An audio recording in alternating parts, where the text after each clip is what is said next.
Donc voilà, donc là on se retrouve avec notre gamme de vins sur le domaine. Donc c'est composé de 3 Crozes-Hermitage, d'un Saint-Joseph et d'un Hermitage. Donc sur les Crozes-Hermitage, on a une première cuvée qu'on appelle mise en bouche. Donc c'est une cuvée que l'on souhaite avoir plus sur le côté dynamique, sur le côté fruit. Donc là c'est une cuvée au niveau orientation, notamment de vinification, où on vient surtout pas trop extraire, des vinifications avec des températures un petit peu plus basses pour préserver les fruits et d'avoir un vin avec une certaine gourmandise.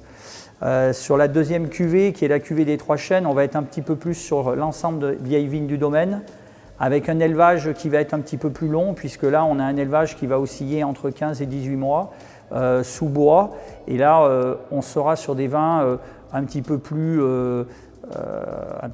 structurés, un petit peu plus longs en bouche, qui va nous permettre d'avoir des vins de semi-garde.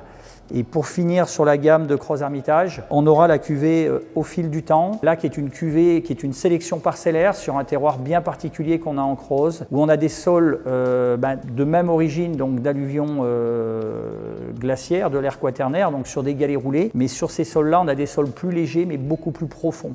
Ce qui fait que la vigne souffre beaucoup moins du sec et ça donne des vins avec beaucoup plus de profondeur et de tension. Donc ça, c'est la cuvée Au fil du temps. Pour poursuivre, on arrive sur l'appellation Saint-Joseph. Donc là, on va être sur la rive droite du Rhône.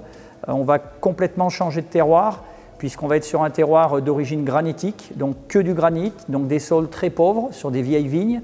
Donc on est sur le lieu-dit qui s'appelle la dardouille, le soleil qui darde, c'est le soleil qui tape. Se faire darder au soleil, c'est se faire bronzer au soleil.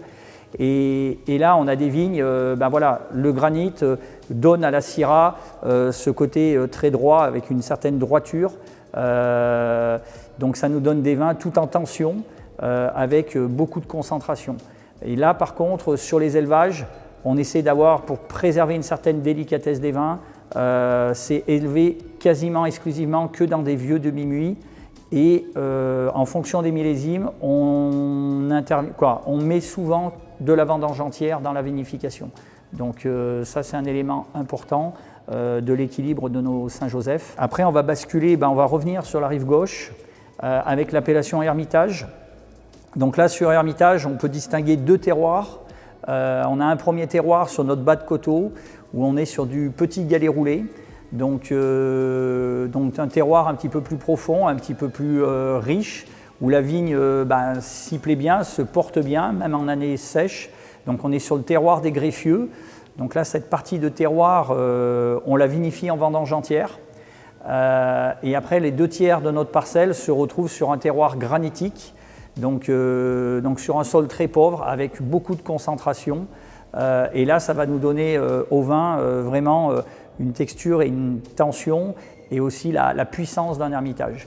Donc ces 2 terroirs sont assemblés à l'issue pour faire un seul vin, mais c'est ce qui fait notre Hermitage, et c'est la chance que l'on a, c'est d'être présent sur ces 2 terroirs qui sont assez uniques et exceptionnels.